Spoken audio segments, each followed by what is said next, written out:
বাংলাদেশে গত 16 বছরে যে ফেসিবাদ কায়েম করেছিল, জুলাই বিপ্লবে যে আমাদের 2000 ভাই বোনকে শহীদ করেছিল, 40,000 ভাই বোনকে গাজী করেছে, হেলিকপ্টার থেকে গুলি করে আমাদের শহীদ আনাস, শহীদ তাহমিদ থেকে শুরু করে হাজার হাজার আমাদের ভাই বোনদেরকে শহীদ করেছে। সেই খুনে হাসিনার আজকে মৃত্যুদণ্ড ঘোষিত হয়েছে। এই রায়ের মাধ্যমে আজকে জুলাই বিজয় হয়েছে। এই রায়ের মাধ্যমে আজকে জুলাইয়ের প্রজন্ম বিজয় হয়েছে।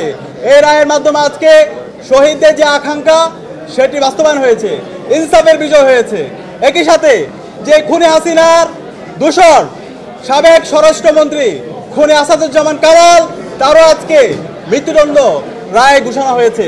কিন্তু একই সাথে আমরা আশা করেছিলাম যে খুনে হাসিনার নির্দেশে আমাদের চাঙ্কারপোল থেকে শুরু করে আমাদের সাভারে এবং সারা দেশে যে গণহত্যা চালিয়েছে, হেলিকপ্টার থেকে গুলি করেছে সাবেক পুলিশের আইজিপি চৌধুরী আব্দুল্লাহ আল মামুন, তারও দৃষ্টান্তমূলক বিচার আওতায় আনা হবে। কিন্তু তার যে 5 বছরের তাকে কারাদণ্ড দেওয়া হয়েছে, সেটা আমরা সন্তুষ্ট না।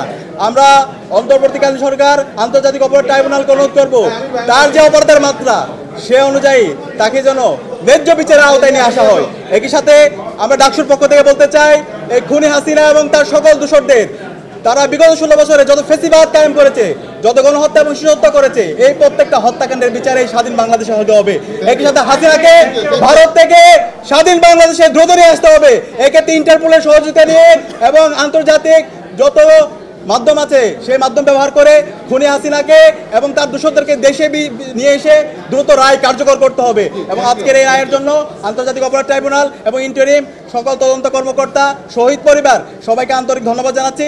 আমরা সবাই ঐক্যবদ্ধভাবে জুলাইয়ে যে প্রজন্ম তৈরি হয়েছে, সকল রাজনৈতিক দল, ছাত্র সংগঠন, আমরা শহীদদের আকাঙ্ক্ষার আলোকে একটি বৈষম্য ইনসাফ ভিত্তিক বাংলাদেশ